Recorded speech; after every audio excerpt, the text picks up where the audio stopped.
1812, deep in the quiet valleys of Illinois, there stood a place called St. Ives Academy. On the surface, it looked like a normal boarding school, a place where children came to learn discipline, knowledge. Behind those walls lay a secret so dark, 5 generations to come. In the records, the academy is still described as a respectable institution. But if you talk to the village elders, they'll whisper in trembling voices. That school didn't raise children, it created killers.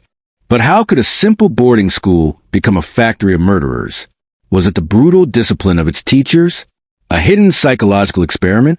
Or something far more sinister? Backhand index pointing right, what do you think, friends?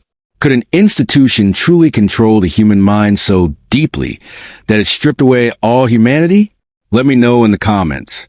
When the school was founded in 1812, its leader, Reverend Jonathan Harker, was seen as a visionary. He claimed discipline and punishment shaped stronger men. But inside St. Ives Academy, punishment was not about rules. It was torture. Students were forced to kneel on frozen ground in the dead of winter. Meals were tainted with salt and vinegar to break their will. And those who defied the rules were locked for days in the academy's basement. Most children would break under such cruelty. But the strange thing is, many who left the academy later turned into violent criminals, outlaws, even serial killers. Backhand index pointing right, do you believe this was just coincidence? Or was the school deliberately manufacturing killers? Imagine this. If you had been a student at St. Ives in 1812, would you have survived? Comment below. By the 1820s, reports spread that ex-students were returning to their hometowns, committing robberies, murders, and unspeakable crimes. One infamous case involved a former student who slaughtered his entire family. Rumors began to swirl. Some said Reverend Harker had been experimenting with hypnosis and mind control. Others believed children were subjected to both torture and religious chanting until their will was broken. So, was the school secretly training assassins for a hidden society? Or was it simply the madness of one man? Backhand index pointing right if you had to choose.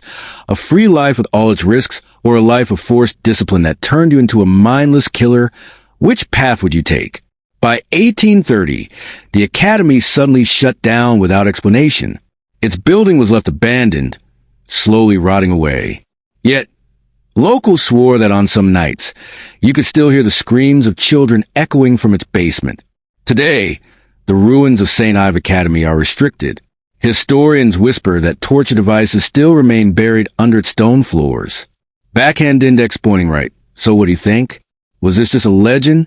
Or was it a real dark experiment the government never wanted us to uncover? And here's my question to you. Why would officials hide the truth about St. Ives? Was it part of a larger conspiracy? Or simply a horror story history tried to forget? Skull friends, if this story gripped you and you want more hidden, dark, forgotten histories uncovered, then don't wait. Hit subscribe right now, like this video, and share it with those who dare to explore the shadows. Because remember, some stories never die.